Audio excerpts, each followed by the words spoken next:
Welcome to the debate on the proposed Amherst Charter change, sponsored by Amherst Media. The debate is taking place and being recorded on February 20th at the Amherst Media Studios, of course, in Amherst. I'm Bill Newman. I'm an attorney with my office in Northampton, and I'm the host of a talk radio show on WHMP, and I will be one of the moderators here this evening. The other moderator to my right is Amherst resident attorney John Bonifaz. We should note before going any further that the vote on the proposed charter change will occur on Tuesday, March 27th, and polls will be open from 7 a.m. until 8 p.m. Again, that's Tuesday, March 27th. The participants in our debate tonight are from Amherst for All, Andy Churchill, who is the chair of the Charter Commission. He has served 6 years on the school committee, and he's been a town meeting member since 2002. Also from Amherst for All is Mandi Hanneke, who volunteers at Friends of Children, helping children in the DCF, Department of Children and Family System. She is the mother of a fourth grader, is vice chair of the Charter Commission, and has been a town meeting member for 6 years. Again, they are from Amherst for All, urging voters to vote yes. From the Not This Charter group and Town Meeting Works, which are the groups urging voters to vote no, we have Maria Kopicki. She is a physician, a mother of 2 children in the Amherst Public Schools, and a town meeting member from Precinct 8. From Town Meeting Works, we have Michael Burkart. He has been a town meeting member since 2015. He also was chair of the Amherst Housing Authority, and he's lived in Amherst, as he tells us, in the same house since 1991. John Bonifaz and I decided that what would be fairest and best would be for the participants to frame the issue. And so we're not going to read a statement to try to get everyone to agree that here is exactly what the proposed change is and what it does, but we're going to ask the participants to frame the issue in their opening statements so that we can be clear at the beginning what the proposal is, and then we will get to the substance and to the merits or lack thereof of the proposal. We are going to announce the time limits at the beginning of the questions, and we are going to ask the participants to please respect the clock. The time will be equal for both sides, and as you will see as we go forward, it will be divided equally. John Bonifaz, did I miss anything, or are we good? You got it, Bill. Thank you. And I would just add, on a personal note, I do have an opinion on this matter as an Amherst resident, but I'm going to work to be as neutral as possible as a moderator of tonight's debate. And with that, we can start. We did take a coin toss prior to this debate, the side urging voters vote no. Won that coin toss. They have elected to close out the debate, so the side that is urging voters to vote yes has selected to start, and we will start with that side. Great, thank you. Mandi, Joe, and I were on the Charter Commission that looked at our current form of government and the alternatives out there, and we are convinced that Amherst can do better. The proposed update to our government is designed to do 2 key things. 1, make sure our representatives actually represent us and can be held accountable for their decisions. And 2, enable thoughtful and year-round decision-making that matches our year-round challenges. The plan keeps much of what works now. It keeps our professional, non-political town manager, citizen participation and oversight, dozens of volunteer committees. It adds some new features to encourage broader participation, Election Day in November, annual forums on key issues, district meetings with representatives. Perhaps most importantly, it replaces representative town meeting, the unwieldy, unaccountable 240-person legislature that convenes twice a year for marathon sessions, replacing it with a highly visible, accountable 13-person town council that can deliberate and meet year-round. The core function of democratic government is to represent the will of the people.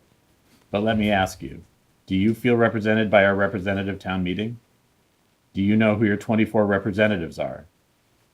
Do you know how they voted on key issues? And if you didn't like how they voted, could you vote them out? For too many of us, the answer to all these questions is no. The folks on the other side will try and make this council manager proposal sound like a strange and risky experiment. Don't be fooled. This model has been tried and tested for years. It's used in over half the communities in the country with 10,000 people or more, combining professional management with accountable citizen oversight.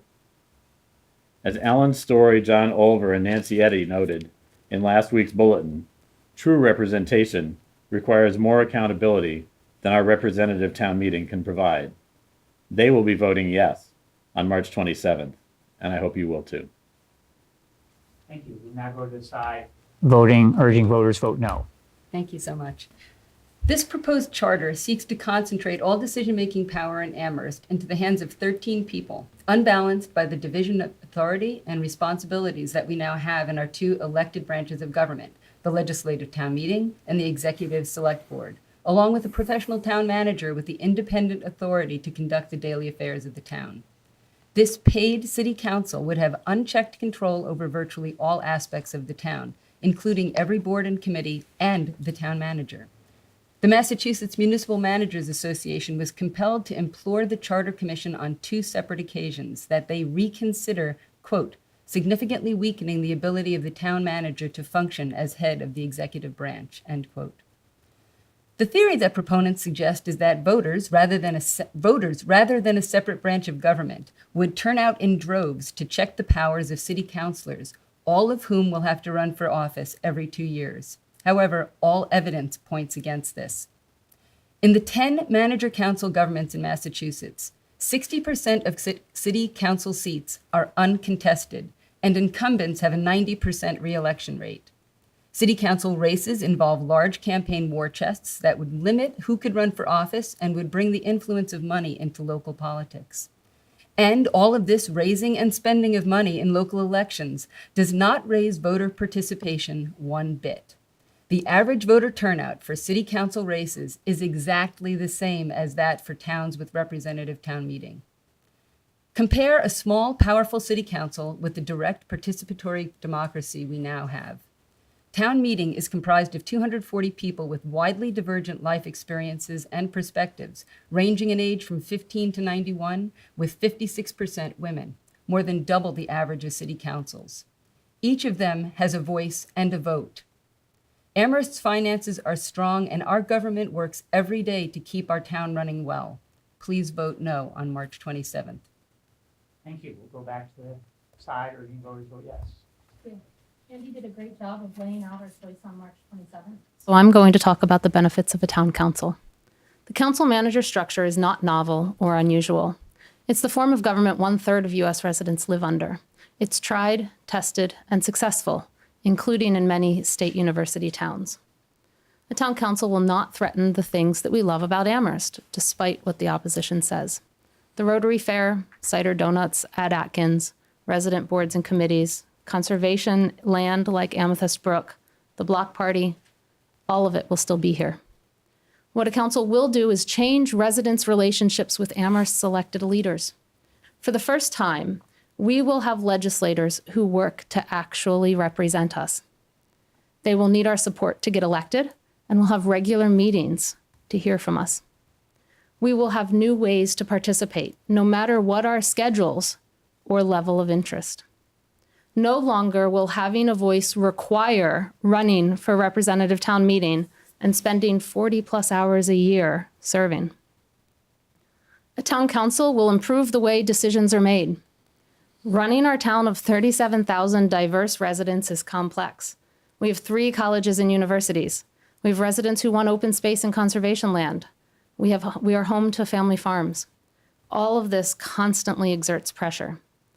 Amherst residents deserve informed, year-round decision makers who have the opportunity to deliberate on important matters and who can be proactive when they sense something isn't working. We deserve decision makers who seek out the opinions of those whose voices are underrepresented. Amherst residents deserve a government where our elected legislators can come together and actually discuss budgetary, financial, and planning matters without artificial limits being imposed. Thoughtful deliberation is currently missing from our legislature, and the proposed charter will provide it. Thank you. Thank you. And one more from the side voting, urging voters vote no. The most important thing about this charter proposal is that it gives the 13-member town council the power to appoint both the zoning board of appeals and the planning board. Why is this important? Well, as it currently stands now, the planning board proposes either new zoning regulations or changing them. And to get approval, it has to be passed by 2/3 of town meeting members. If this proposal, the charter proposal, is voted in, that will no longer be the case. It also will not be the case. That form of government they're proposing is very different than, say, what goes on in Northampton, where you have a mayor and a town council. The mayor is elected separately, has his or her own powers, so you have some checks and balances. In this system, there wouldn't be any checks and balances. Instead, you'd have the town council would be able to approve of any zoning change, and they would appoint the planning board. They would also, because it would consist of the town council and the town manager, that they hire and fire the town manager. So they would be the power here, and they can impose any kind of zoning regulations they want. In the time allotted to me, I hope tonight to answer 3 questions. What is the connection between this charter proposal and the $90 million rental market here in Amherst? 2, what is the role of UMass in this situation? And 3, who is driving and determining our future in Amherst? Thank you. Should we start with the first question? All of you have touched on this topic in your openings, but I would like you to dig deeper for us into this question, which is, in your judgment, why do you say this charter, and or on the other side, the continuation of the present system, which of those system of government best promotes democracy in the town of Amherst, and why? Let's start with the side that is urging voters to vote yes, either Andy Churchill or Mandi Jo Hanneke.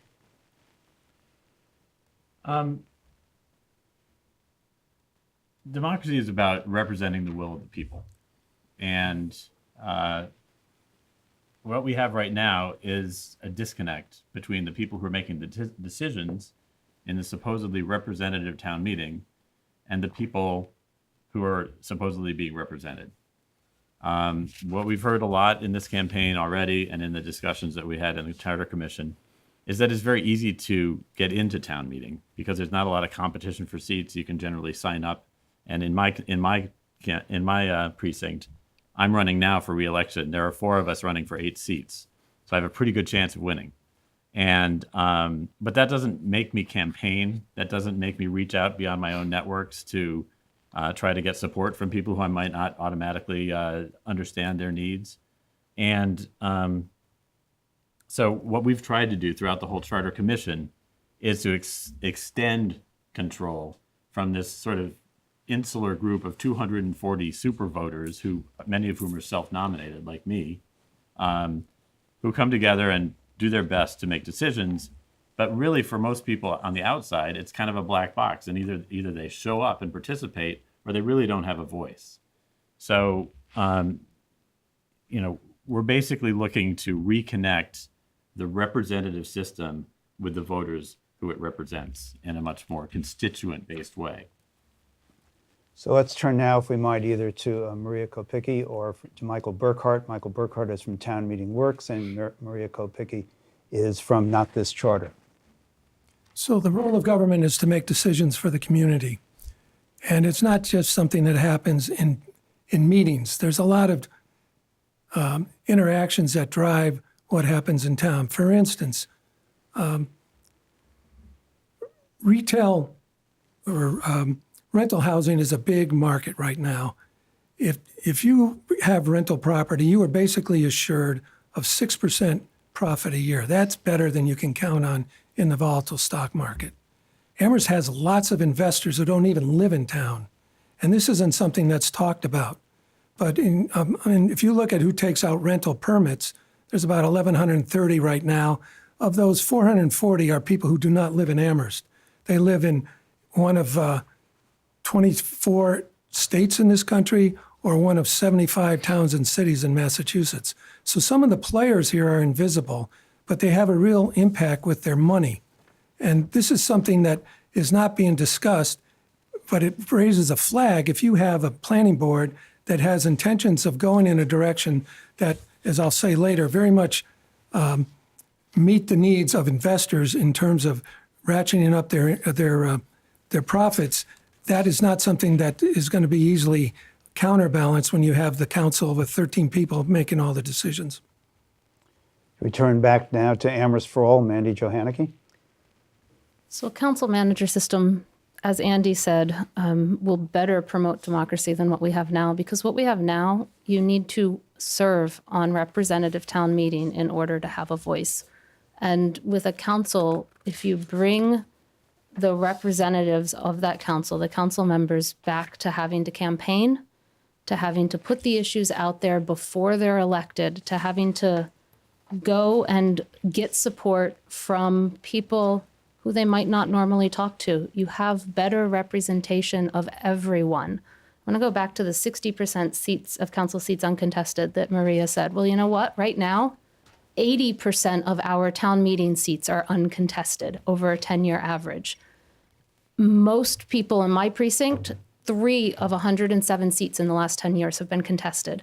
We don't have a system that actually promotes a representative form of government, despite the fact that only 240 people get to vote. They have a privilege, and they don't recognize that that is a privilege that the other voters in this town and the other residents in this town don't have. We need to reconnect all of the residents in this town to their representatives, and a council manager form that makes it clear that they are representatives and that they know they have to be representatives will do that.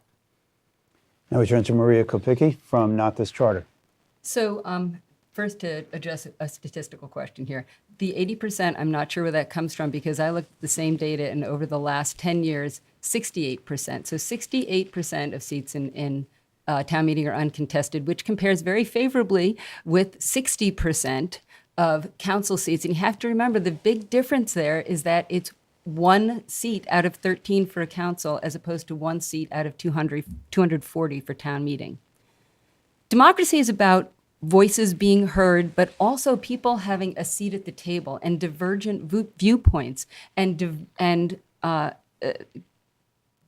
discussion being able to have power. So under the current form of government, who can run? Anybody can run. Under a council form of government, only people who are going to be well connected and have the time and money to raise a lot of cash to run are going to be on those council seats. So who has the power, who has the voice, and who has the vote? And for all of those, representative town meeting is far superior to a council form of government.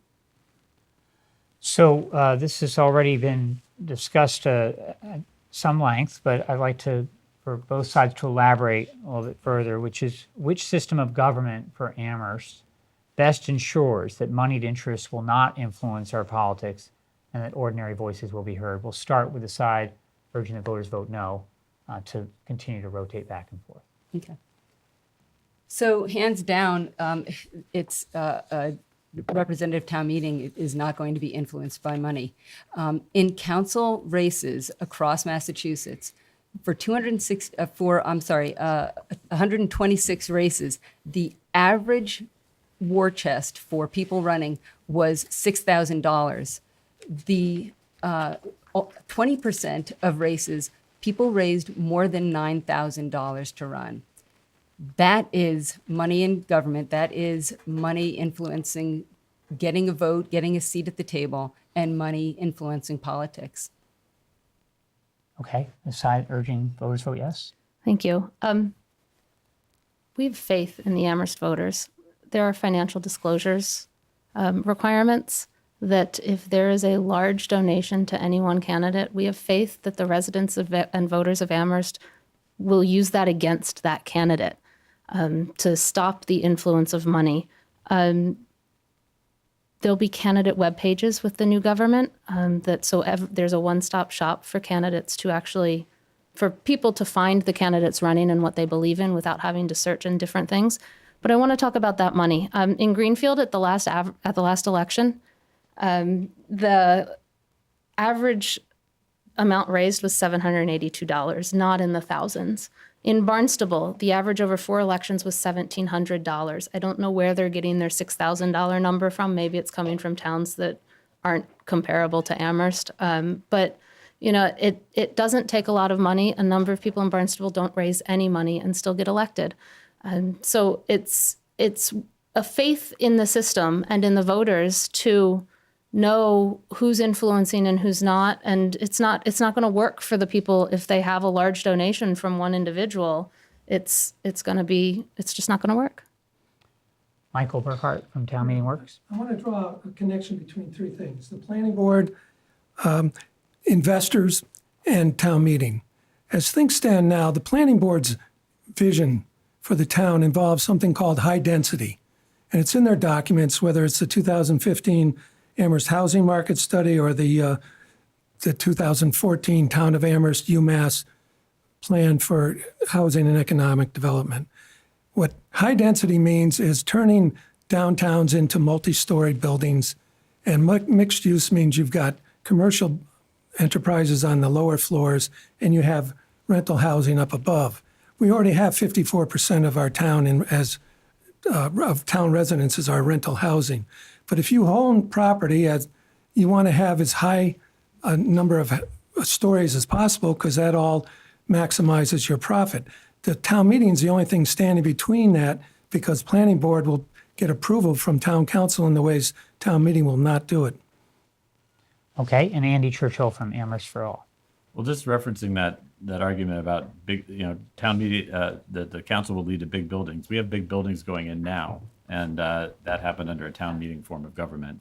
We don't have a very good format for having face-to-face deliberative discussions about development, and maybe we'll have a development question coming up. But I think we have a better system within the new plan for actually discussing the balance between tax base and open space and downtown density than we would have under the current system, which basically just kicks these decisions down the road.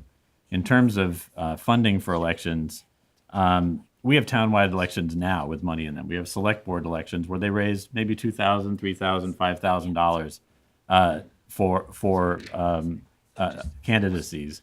I can't imagine that the council elections would cost any more than that, and the district elections would be much smaller and therefore would need even less money. This may sound like a question from an out-of-towner, but so be it. Not far out of town. I'd like to know, why is this issue front and center before the Amherst voters now? What precipitated this discussion and this proposal? Let's start with the side that is urging voters to vote yes. Well, thousands of Amherst residents got together and said, we don't like how our government's working. We want a group of people to look into it and figure out whether there's a better system. It's the third time in 20 years that that's happened. And proposals have been made, and the Charter Commission looked at it after thousands of residents signed those petitions, got a question on the ballot that said, should we look into it? And 60% of residents said, yes, we should look into it. That's why we're here. We spent 18 months looking into it, and the Charter Commission felt that a council manager form of government that kept what works, that brings the voters back in and the residents back into the discussion and creates a plan that promotes deliberative, thoughtful, year-round legislative decision-making is better than the system we have now, the occasional mass representative town meeting that doesn't involve residents, all the residents in the system. Okay. The planning board wants to do a couple things and they've been stymied by decisions that the town meeting has made. Basically, they want to follow the recommendations of the Amherst Housing Market Study, which says allow multifamily housing by right. That, in fact, is the zoning regulation that got adopted that allowed 1 East Pleasant and Kendall what do you call it? The apartment there on the corner of Triangle and Pleasant Street to go up. And they want to extend that, and town meeting has not agreed with that. In fact, 2014 or 15, one of the things that precipitated this whole move to the town charter was two developers wanted to tear down housing on Butterfield Terrace and build multi-story, multi-units, and that was not approved in town meeting. They're members of the Amherst for All Steering Committee, which is made up almost to a great extent by either realtors, planners, or people who've been on the planning board. So town meeting is standing in the way of this, and the best way to deal with that is get rid of town meeting, have a town council that is in total control of the planning board, and therefore then can implement what they had in mind. The other thing they wanted, two other things, was to, by allowing density bonuses and or parking relief, such as we have with One East Pleasant. And stay tuned, if that happens, we'll also be then, not too far down the line, being asked to build a parking garage at public expense. And the last thing was to barriers in current zoning, they want to get rid of that impede mixed use, and multifamily development should be removed wherever possible. So let's turn back to Andy Churchill, I believe. Yeah, this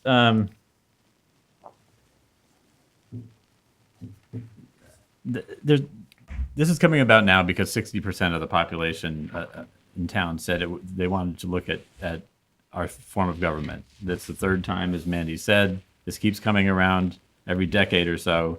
People say, this isn't working. We need to come up with a new plan. Let's please look at something that might work better.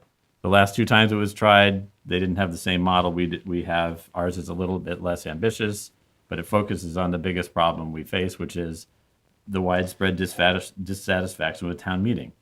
But I don't think that we can claim that this is, there isn't a plot out there by people who are looking to pave Amherst or to, build high-rise structures, throughout the town. This is a broad coalition of neighbors. There's 135 former town meeting members who are concerned about the degradation of the debate that's happened over the last decade or so. And they know how town meeting works and how it used to work, and they're saying it's not working well enough anymore. There's parents of elementary school children who saw their new schools voted down and $34 million in state aid sent back, and now they sit in PGO meetings and have water dripping from the ceiling in the library, and they say, we got to do something. There's Ellen Story, John Olver, and Nancy Eddy. There's a lifelong environmentalist leading our campaign. This isn't about developers versus environmentalists. This is about people who want a better decision-making structure and better representation. We go back to Maria Kopicki from Not This Charter. So I'm rather glad that we're talking about the petition that brought this about. When a lot of people signed that petition, they were told, we'd like to look at how we can improve the functioning of government. A lot of the folks that signed that petition would have been interested in looking at ways to improve our current system, thought that this Charter Commission was going to deeply explore different forms of government, dig deep, look at what other communities have done that have different forms of government. And that simply didn't happen. And I think that the short answer to why is this coming up again is that there are folks in town who feel that town meeting is in their way, and it's an annoyance that has to be overcome. But really, what town meeting does is it brings 240 people and cameras, and the whole town is welcome. The whole town can speak at town meeting. And it airs out important issues, and it airs out controversial issues of the day. It's important to remember that over 90% of the time, things that come to town meeting and things that are voted on in town meeting pass without any disagreement whatsoever. But it's that controversial part that I think is what people would like to, they don't want that impedance that a town meeting offers when there's a disagreement. Okay, so just to further focus on some examples from both sides of what you think is either working or not working. So for the vote no side, and we'll start with this side, name your top examples of how town meeting has worked well and tell us why you think that would change for the worse under this proposed reform. And then to the vote yes side, name your top examples of how town meeting has not worked well and tell us why you think the proposed form of government would work better. So we'll start with the vote no side. So I think a prime example is something that just came up, the net zero buildings. This was a proposal that I think would have had no hope in a city council form of government, and I think that it would have had a very difficult time going through anything other than directly to town meeting. This was a petition article that was brought by citizens, by people who had deep knowledge on this subject, and it passed because it was town meeting. And the folks who are in town meeting who opposed this charter change overwhelmingly supported the net zero article. And the folks who are current town meeting members who are pro-charter overwhelmingly voted against it. Okay, the vote yes side. The example that you use is the zero energy vote, correct? It's an example of how there aren't two sides on this. That there's this perception among some that there are dark forces conspiring to fight these kinds of things. Everybody was basically on the same side of that discussion. There was nobody who was saying we shouldn't pursue zero energy, but what we had was, the select board and the town manager saying there's some things that we ought to work out here that will make it work better, and that will make we have big buildings that we need to build soon. We have the Department of Public Works building. We have a fire station. These are things that we want to cite and we want to get going on, and we also want to make sure that we're in compliance with the policies of the town. So the select board said we're in favor of this. Please refer it back to us, and we'll make it workable so that we actually can have zero energy and we can build some zero energy buildings. Now in the paper this week, Paul Bockelman is saying, I'm still trying to figure out if we can build these buildings because we didn't have the chance to deliberate. And if you don't decide that night at town meeting, you have to wait another 6 months or another year. That's a huge downfall of town meeting, that you can't meet regularly and have that deliberative process. It's not quite ready, fix it, bring it back in 2 weeks and get everybody on board. The vote no side. Yeah, one example is in 2014, we began recruiting a more diverse group of people to be in town meeting.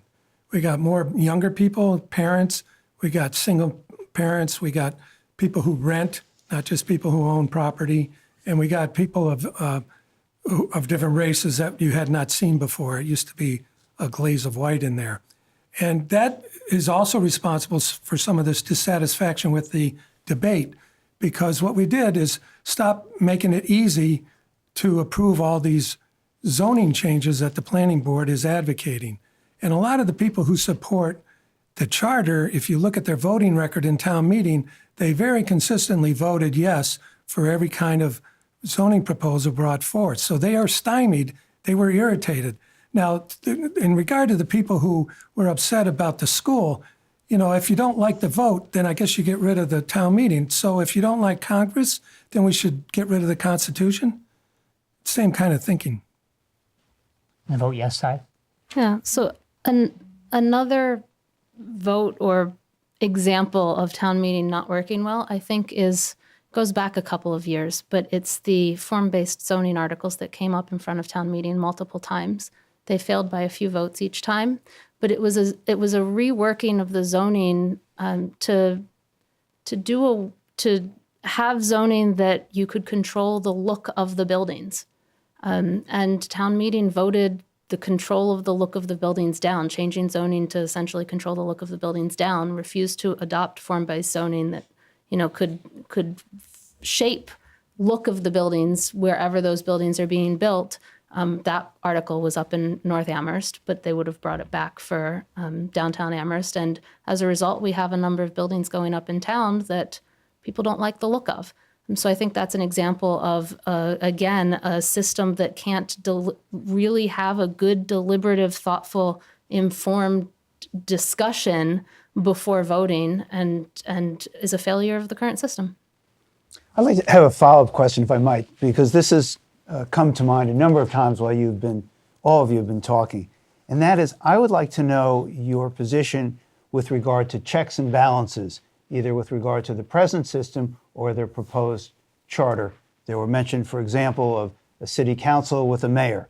There has been discussion about town meeting and town council. So I would appreciate your perspective on what are the checks and balances in the respective systems and whether or not and how they would do work or would work. So let's start with the pro side on that, I think.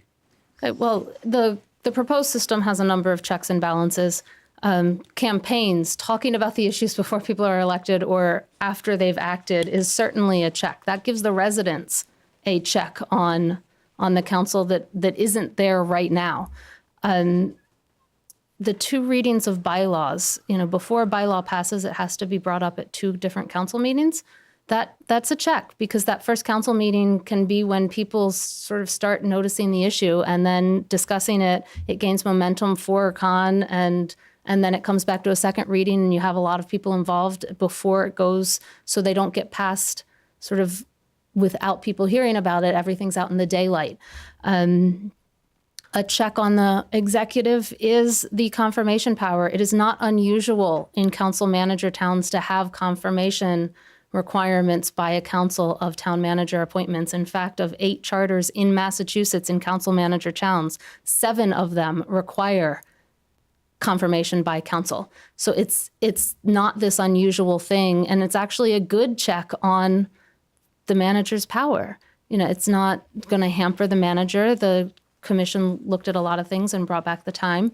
But I'd also like to mention that town meeting has no check on it. If town meeting acts, there's nothing other than the referenda that was tried last year and failed to get the right amount of people turning out to stop that action. Town meeting's lacking a check right now. Let's turn to the side urging voters to vote no. There's one check on the key player in our town in the dynamics, and that's UMass, with $1.3 billion budget. Town Hall and the Planning Board do not stand up to UMass. UMass only provides housing for 61% of its students. UMass is very much involved in this high-density, extend the business district. It was town meeting that stood up and said, no, we're not going to extend it all the way down North Pleasant Street there. UMass continues to increase its enrollment. This year, their fiscal year 18 budget says 150 more students. So we have, because of UMass, we have an unfair rental market because students, and this is said in their own documents of the Amherst housing study, students always went out on a family. Because they rent for $1,000 a room, they're going to beat out any kind of young family with a limited income renting a 3-bedroom house. And we already see that in the study. It's showing how that dynamic is just getting stronger and stronger. So without town meeting riding herd on these plans of the planning board, what we're going to see is just the enlargement of student rentals. And, we're not going to have that debate that we need to have about where's the pilot, where's the payment in lieu of taxes from UMass. They bring a lot of money in this area, but it's not distributed just in Amherst. It's among a lot of places. And we're the only town that pays the rent for the things that they do here in terms of property that we can't tax or use for other purposes. Should we go back to the Amherst for All side? I start with where's the check on town meeting? I mean, I'm a town meeting member. I've been a town meeting member since 2002. I've been elected many times without any opposition. I've voted on controversial issues, yes or no. And I never had to think once about what would be the consequences for me as a result of voting for that. So who am I representing and where's their check on me? That check by the citizens is the most important check on government because government should represent the people. This council manager form is not some weird experiment. It's a form that's used all across the country in a third of the population and over half of the communities over 10,000. It works, and it's pretty simple. The council is a check on the manager, and the people are a check on the council.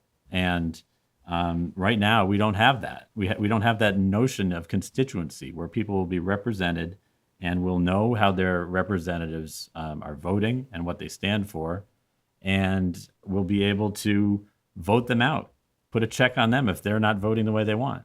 So we need a better conversation in this town about where we want to go as a town and what our priorities are. We have no idea as voters what the priorities are of the 24 people that we're electing to supposedly represent us. And trying to hold them accountable is just, it's a fool's errand. So we don't have checks and balance now. And what we want to do is put the people in charge and have them be a check on the system. Okay, don't mean to be a check on your time, but we are doing that. So back to the side urging voters to vote no. So I think we really need to keep our eye on the ball here. What we're talking about is whether to vote yes or no on the proposed charter.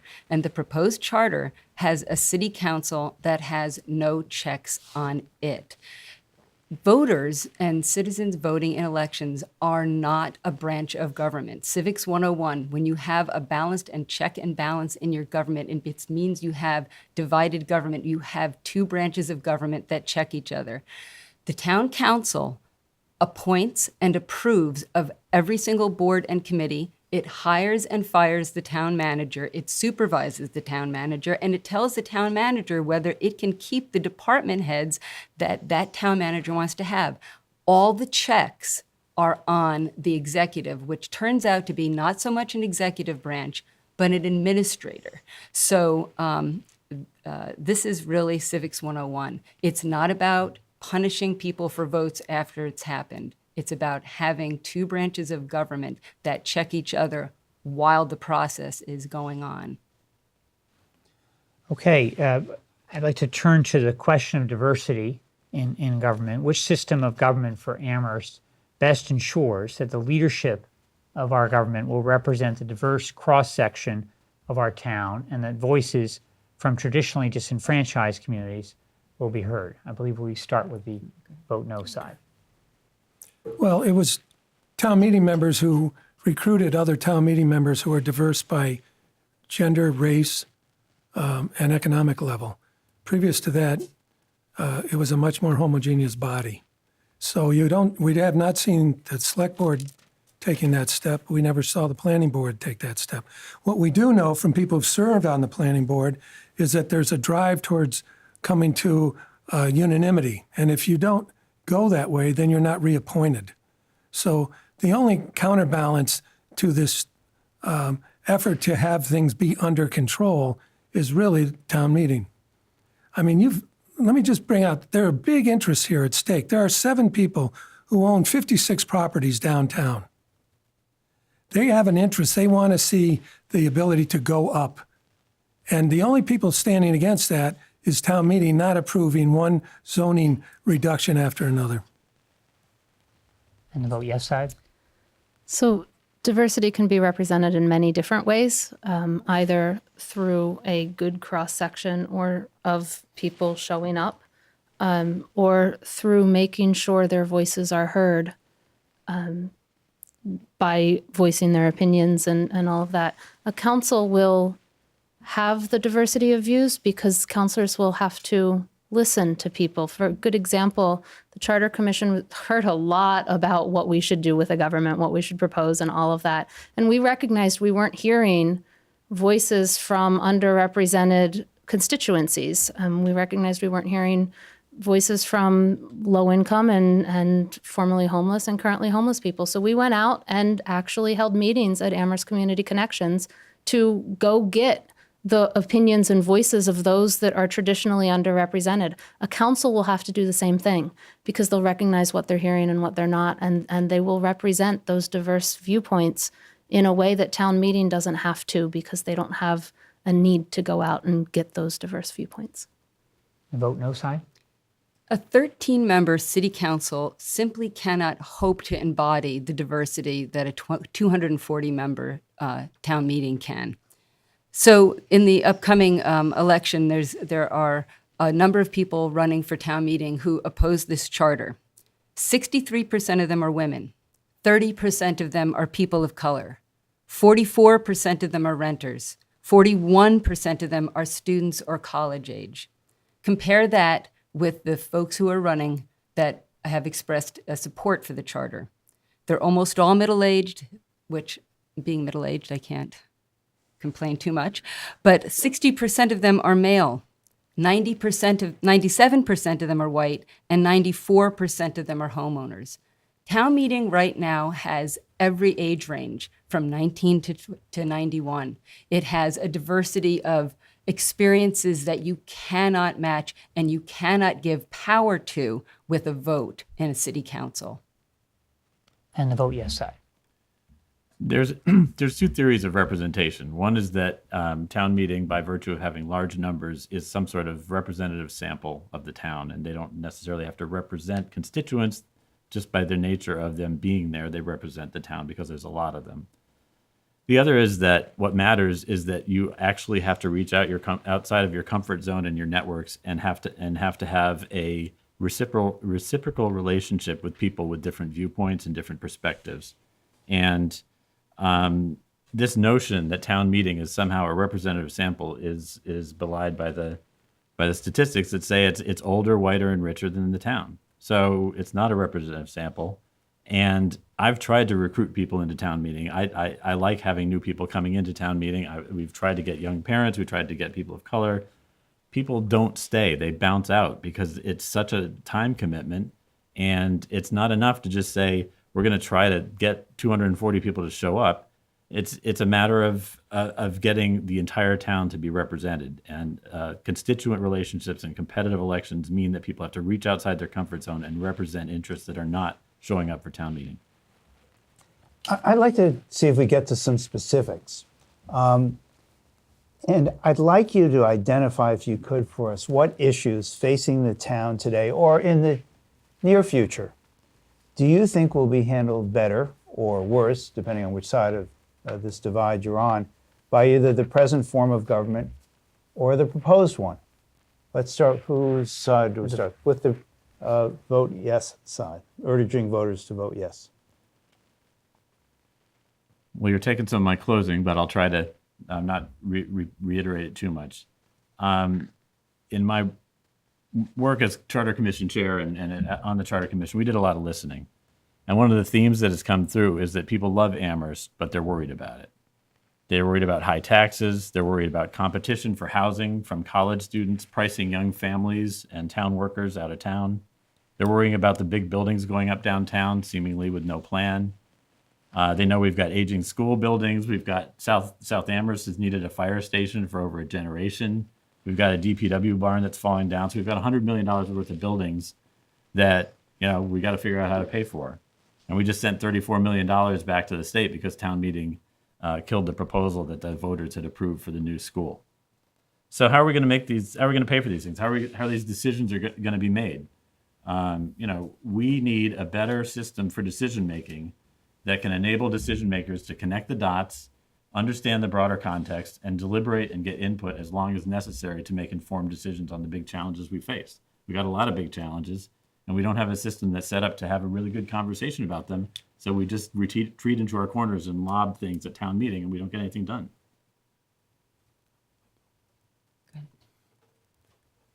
So one of the issues is economic development, and it's not an open discussion. We have not heard the planning board or the town leadership educate the public around this is a $90 million rental market. This is a big deal. There's nothing that comes close to it. And yet, in the UMass Town of Amherst Housing and Economic Development Plan from 2014, they list businesses and sales volume. So they list like eating and drinking, 80 businesses, 8% of all businesses. Retail, 86 businesses, 8% of all businesses. Arts and entertainment, 39 businesses, 4% of all businesses. That's 20%. Then it just says other, not specified, 826 businesses, 80% of all business. That business is real estate, rental property. And that nobody is in the powers that be and down aren't talking about this except for town meeting members. We need a government that can talk and deliberate thoughtfully and carefully and not on a strict timeline. Town meeting requires that deliberation all at once in one evening with an amendment, and that it promotes sort of speechifying instead of actual deliberation. We need a good conversation in this town. Our master plan had it. Over 1,000 people contributed to the thoughtful master plan that was adopted by the planning board. We need that happening every year, every 2 years, during campaigns, during council meetings, during legislative sessions. It doesn't happen right now because the structure of town meeting is so unwieldy and strict in who's recognized and all of that, that it can't happen. A town council will let that discussion happen. It needs to happen around planning. It needs to happen around development. It needs to happen around financial, fiscal responsibility. And a town council will help us get there. A city council form of government is not going to do anything to change the tax rate in town. The challenges we face are when we have controversial issues. And the problem here is that listening and having forums and having 3 minutes of public comment is not how you get diverse views, differing opinions to come together and come up with a better solution. So what we need is to have boards who will listen and who will change their minds when they are faced with the reality that this plan is not a good one. And so that can happen under our current form of government, and it should. And in fact, when you have a small council, there is absolutely no guarantee, and there's actually every expectation that the people serving on that committee are going to more tend toward groupthink and the unanimity that we see in so many board opinions that we have now. So I have a follow-up, and the follow-up is different for each side. So what I'm hearing from the vote yes side is that one of the points is that town meeting requires an enormous time commitment on the part of town meeting members, and that by definition limits who can participate. And then what I'm hearing, a point being made by the vote no side, is that there are significant moneyed interests that want to see this change moving from town meeting to the town council. So if we could first have the vote no side address this point on the amount of time that town meeting commitment requires, and the vote yes side to address that moneyed interest question. So democracy is hard work. It takes time. 10 years ago, I had no idea what was going on in town government, but I have become involved, and it is absolutely worth it. And if you want things to change, and you want to have a voice and a vote and have an impact in your government, you have to put in the time. Town meeting has made it easier, and we all take our turns, and that's how you get a better democracy. There is dependent care expenses that can be met for town meeting members. There are plenty of folks in town meeting who have young kids. I'm one of them. And you simply make the time and go and do it. If you have a city council form of government, you're going to have to put in time as well, keeping an eye on what that council is doing. The difference is you won't have a seat at the table to make any decisions. And the vote yes side on the moneyed interest question. So Amherst for All has 619 public supporters right now. There's many more, obviously, that aren't public. The president is an environmentalist, a longtime progressive, is not a developer. It's a grassroots effort supporting this change because the people of Amherst, the residents, feel that their government is not working for them, that they don't have a voice in the government, and they want a voice back. And that's what is pushing this change forward and why there's so much support for it at this point. Part of it might be because we haven't had these good conversations town-wide from residents as a whole regarding what's happening in town.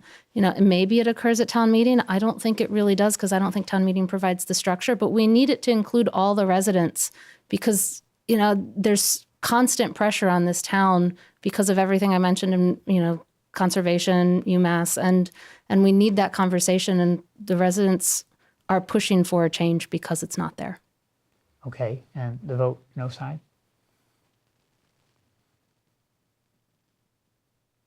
Say the question one more time. Well, I the got question, distracted. I think now both Michael Burkart and Andy Churchill can answer both points if you want, but the question posed to the vote no Money side interest. was the amount of time it takes for a town meeting member to participate, which the vote yes side say limits Right. the kind of people that can actually participate in town meeting. Well, I'm more interested in the other question about moneyed interest.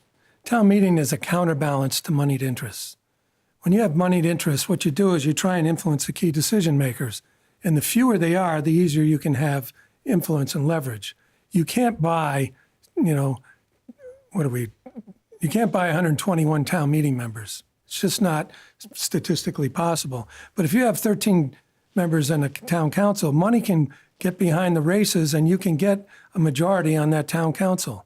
And you're certainly not going to get people who are single mothers and people who are scraping by on Section 8 who are also town meeting members.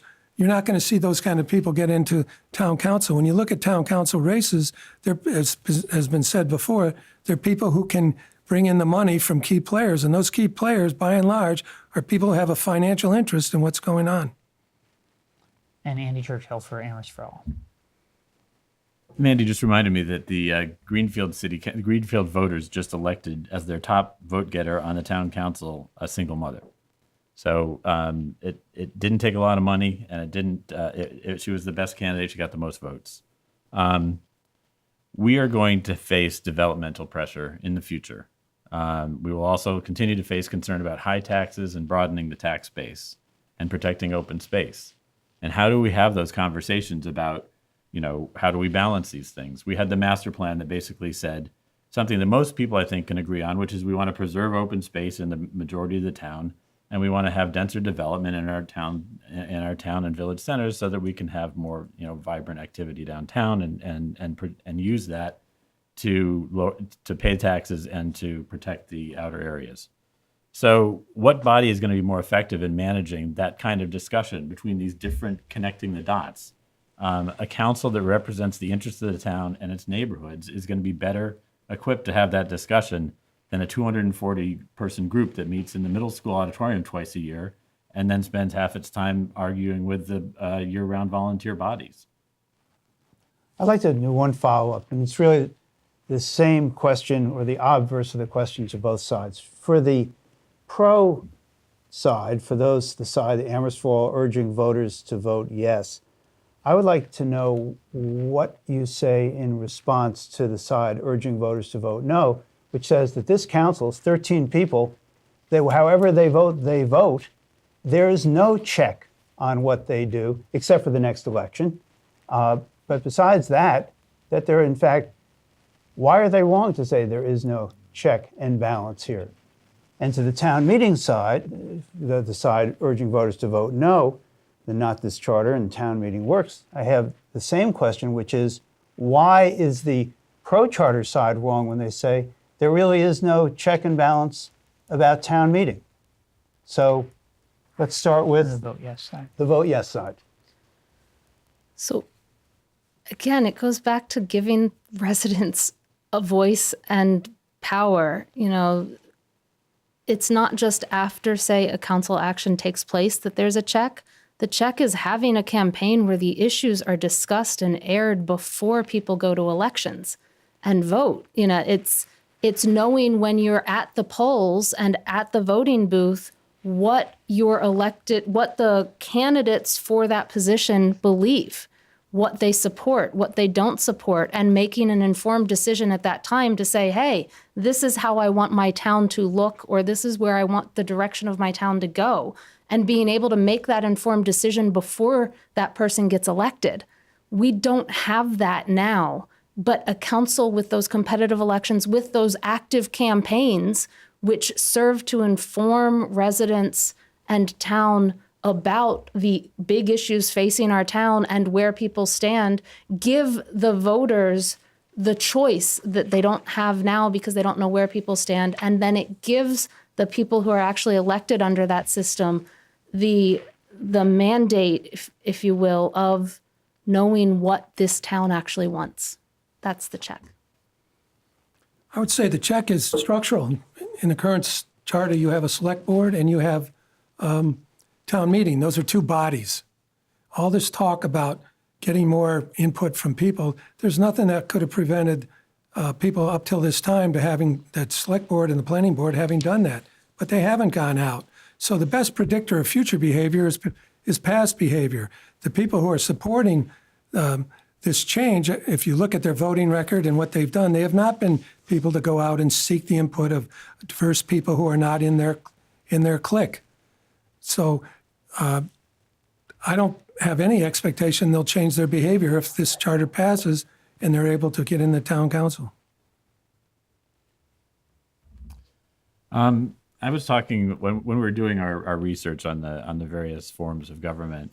We were looking at a mayor council, we were looking at town meeting forms, and we were looking at the council manager, which we ended up with. I was talking with Mayor Narkowitz in Northampton, and I asked him what it's like to have a mayor, and he said, of course, it was pretty good to have a mayor because he is one. But the thing he said that he felt for Amherst would be possibly an even bigger change would be the notion of having a council and having people have somebody whose job it is to connect with them, to keep them informed, and to find out what they want. And that constituent relationship, that representative relationship from all the people in town to people who are visible and can be held accountable is something we're just not used to. I'm a town meeting member. I don't know who my other town meeting representatives are. I don't know how they voted. And if I didn't like how they voted, I can't do anything about it. So we have this decision-making body that's basically a black box for most of the residents in town. And we're talking about checks and balances elsewhere. That's a huge problem. Yes, we turn back to. And we have Maria, right? Yes, Maria. Yeah. So if we want to talk about checks and balances in terms of voting, there are 40 new members that came into town meeting the last 2 years, each of the last 2 years. Incumbents have actually a lower rate of getting reelected in town meeting than city councilors do. City councilors, 9 out of 10 races that an incumbent runs for, they're going to win. If you want to meet your town meeting candidates, you can come to the forum on March 17th and you can hear their views. If you want to know how your town meeting representatives are voting, you can look it up. It's very simple to look up. We have electronic voting now. If you want to contact your town meeting member, we have always had a system where you can call them and their addresses and their phone numbers are published and you can contact them. Now we have an email system where you can email all your town meeting candidates. Members. I'm deeply in touch with the folks in my precinct, and I don't think that that's a problem. Okay, one other question before I believe we're going to go to closing remarks, and this will go to the con side first. What is the greatest danger that you see with this proposal if voters were to vote for it and pass it? And to the vote yes side, what is the greatest danger if voters were to vote no and defeat this proposal? So we'll start with the vote no side. The biggest danger is that you'll get a downtown that looks like a lot of 4- and 5-story buildings. Contrary to what's been said, the buildings that are the Kendrick Place and One East Pleasant, they were passed by a town meeting before 2014, and they became by right. Let me back up a minute. The zoning regs were changed, and town meeting approved that.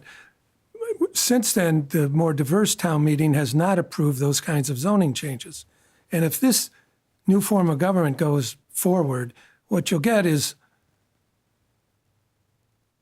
if you want to get a vision of this, just look up Storrs Center, which is Storrs, Connecticut, and you'll see what high-density mixed-use buildings look like. They've taken an area that was primarily agricultural, and they built this new center for students, and it's pretty barren, and it's also pretty vacant for 2 months of the year. But that took up a lot of money. Right now, investing in real estate is probably the safest thing you can do in the economy. And so there would be a lot of people who want to invest in building 4- and 5-story buildings in town. So we would see the whole character of the town change. What this whole high-density mixed-use thing is about creating like a mini cityscape in towns that are not cities, that didn't have that kind of economic development in history with a lot of business development, but to create a different kind of living structure there. And you're going to see the whole of East Pleasant Street downtown be 5-story buildings. on the vote yes side? I think the danger is that we continue to see people tuning out of the system. I mean, we can argue about whether it's 9% or 12% or whatever, but even if you double it, even if it was 18% turnout, it's abysmal. And I think part of that is because if you have situations like you do in my precinct, where there's 4 candidates for eight seats, it doesn't give you much of a choice in terms of voting.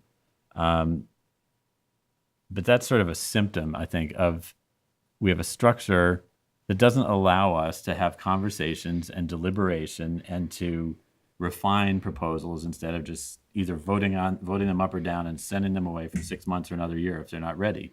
We need to be able to have ongoing discussions, ongoing decision making, and we need to be able to bring people together to have discussions on the things in the master plan, on what do we want our downtown to look like, on how are we going to avoid having further tax increases if we don't do development, and what kind of development would be appropriate that people could tolerate.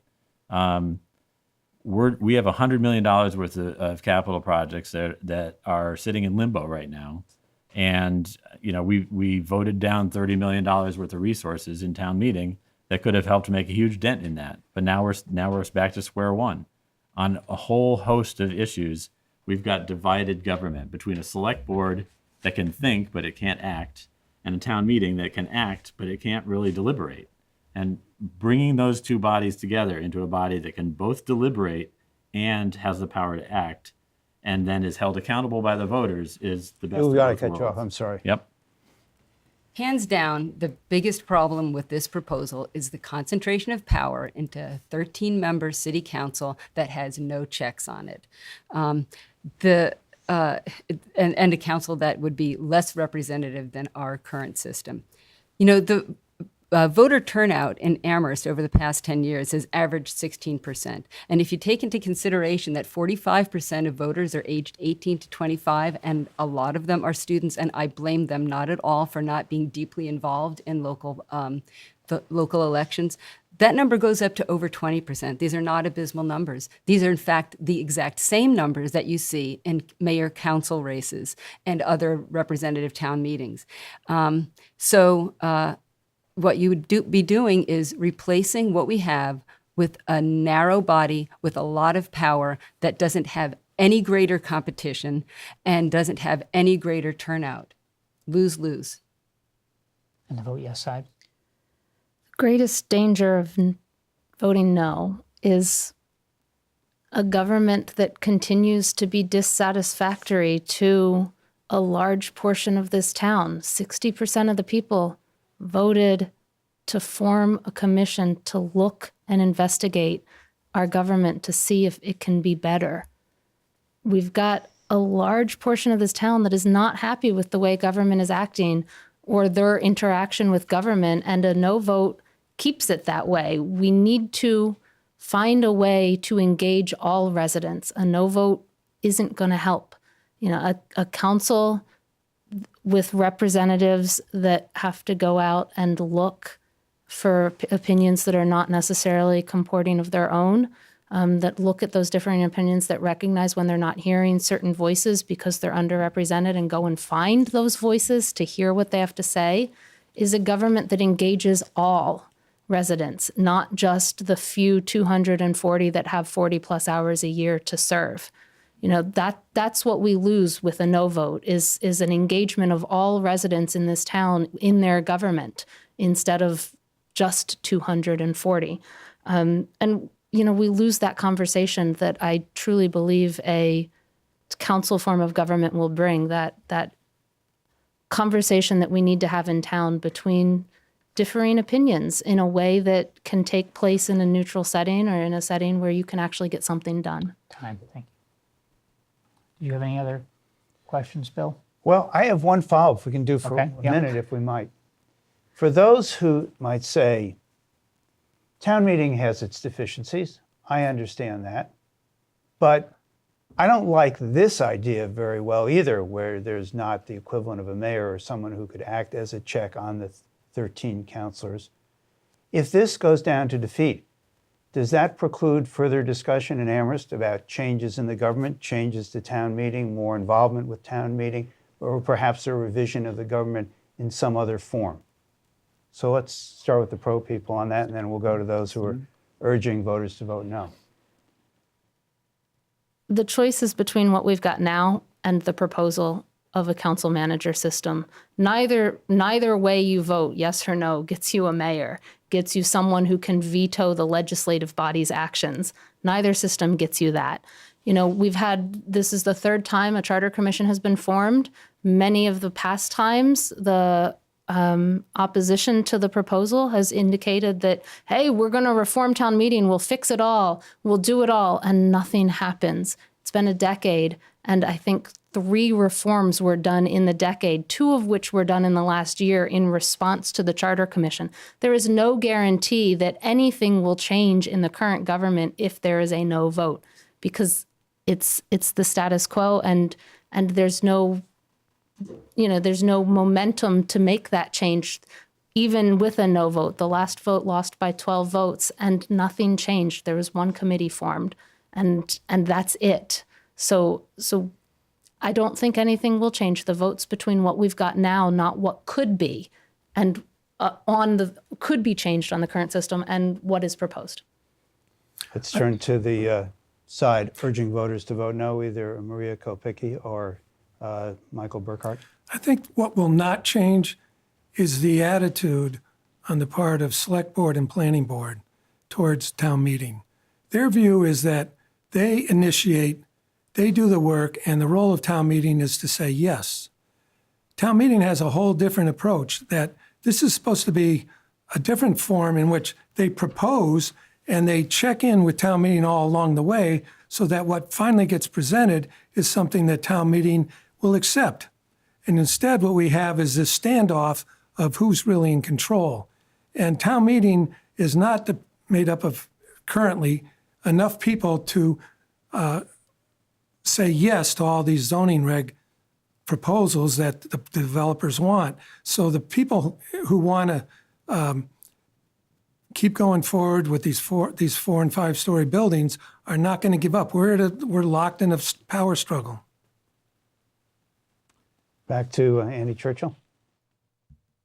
When we were discussing how to different ways of changing the government or improving it, we talked about all the various options. We talked about having a mayor council. We talked about having a smaller town meeting. We talked about the council manager form. And one of the things that kept coming through was that people really liked having professional management. They felt like we'd been well served by our professional manager. And that's ultimately why we couldn't get a mayor through the council, because people didn't want to give up the professional management. They couldn't figure out how to balance those roles. What would the mayor do if we have a strong professional manager? They also like having citizen oversight of the councilor, and that's what this council manager form of government was designed to do in the progressive era, and it's served communities well ever since. So we have a structural problem if we want to improve town meeting. You can only improve it so much. There are state regulations that involve the warrant process. It can't control its own agenda. It can't table things and bring them back after further expertise or input. It's just, there's only so much you can do to improve it. And so we either are pretty much left with what we got, or we try this new system that keeps what works and try something else that's been tested elsewhere that works well there. Maria? There are many things that we can do to change our current system to make it meet our needs and our wishes now. If we want town meeting to meet more often, we can do that right now. Town meeting customarily meets twice a year, but over the past 15 years, it's actually met 3 or 4 times a year on average. But we can make that something that's more standard. If we want more public meetings and more opportunities for our elected officials to hear what people think, we can do that now. But a word of warning, having a public forum and public comment is not the same as empowerment. I think the biggest thing that we could and should be doing is to find a way to have more diversity of opinions represented on boards. And that's something that we're just going to have to find the will to do, and realize that we are stronger when we can discuss things and disagree with each other on controversial issues. Okay, we will now go to closing remarks. The vote no side won the coin toss. They elected to close out this debate, so we will start with the vote yes side opening remarks. Well, thank Closing, you. I sorry. gave closing remarks. Closing, let's not start over. I gave you half of my closing before, so I guess I'll just respond that we don't have a process for having the conversation that was discussed now. We need a system. We need a structure that can bring people together, that has responsible, accountable relationships between the people and their representatives, and that has neighborhood representation. Our district councilors will make sure that all of the neighborhoods are well represented, along with at-large representatives. So we're going to have a structure that creates the possibility of having a conversation about where we want Amherst to go that we can't do now. We don't have that structure. Town meeting is not a conversational place. It's a place for occasional speeches, and maybe you get recognized and maybe you don't, and maybe you get the answers you want and maybe you don't, and then it's time to vote. And if you vote something down or table it, then you can't bring it up again for 6 months to a year. And I don't think we're going to get 240 people who are going to want to stay in town meeting and show up any more often, because it's already such a marathon deal. So I'm going to quote from a column by Elizabeth Markowitz. She says, Amherst representative town meeting isn't direct democracy, nor is it even a decent model of representative democracy. Right now in Amherst, we have the worst of both worlds: a smaller number of demographically unrepresentative representatives making decisions in an electoral system that largely shields them from accountability.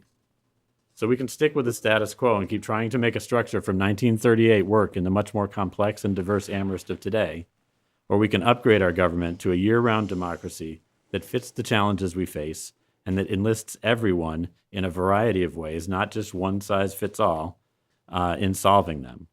Amherst representative town meeting may have served us well in the past, but it doesn't anymore. It's time for an upgrade. So I urge people to vote yes on March 27th for accountable representatives, year-round decision-making, thoughtful spending and planning, and new ways for everyone to participate at whatever level they can and to be heard. Thank you. Okay, and the vote no side. All right. As they say in politics, talk is cheap.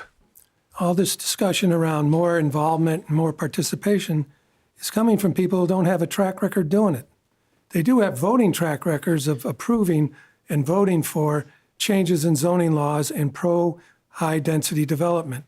What's at stake here, and just to go through the Amherst for All Steering Committee, you've got 2 people who were turned down for their proposed zoning change in Butterfield Terrace, 3 people on the planning board, including a realtor and an architect. You have another planning board member, a former staff in the planning department who's now works at UMass. You got somebody who works for a developer. You have somebody who's on the planning board. Someone else is the spouse of a member of the planning board. You have a developer, and you have a business person, and you have a lawyer who's most of whose clients are business types. So what we're about here is business and money, and our future is at stake in terms of what this town is going to look like. And if we create this centralization of power, the look of the town will be drastically different. There'll be a lot of 4- and 5-story buildings, and the town council will have the ability to change zoning regulations anywhere in the town. People have to ask themselves, is that the risk you're willing to take? Okay. By the vote way, yes. one other thing, if you want to see a lot of the data I have about all this economic stuff, just go to our website, which is communityforsale.net. And that data all comes from public sources in the town government. Okay, and the vote yes side. Thank you. The proposed charter gives power and voice to all of us. It keeps what's working, the professional management of day-to-day operations by a town manager, and it creates a place where thoughtful decision-making and planning can happen. Our town is complex. We deserve decision makers that are knowledgeable on the issues facing Amherst and that have the ability to connect individual proposals to the big picture. An informed town council that meets regularly and year-round and is engaged with residents will be able to connect these dots and make better decisions. It will better represent neighborhood interests and the interests of the town as a whole. Representative town meeting, by the nature of its structure, size, and infrequency, struggles with this. The occasional marathon meetings lead to decisions that are made in a vacuum, well-meaning, but made without considering all of the resulting consequences. We have outgrown the occasional representative democracy that was introduced 80 years ago when we had only 6,000 residents. We deserve accountable elected officials, campaigns that address the big issues facing Amherst so residents are clear where elected leaders stand. We deserve a year-round legislature that ensures that decisions are not made in a vacuum, but with full and public awareness of all the consequences. We deserve a government that encourages thoughtful, transparent, and timely discussion and deliberation with and between residents and elected leaders.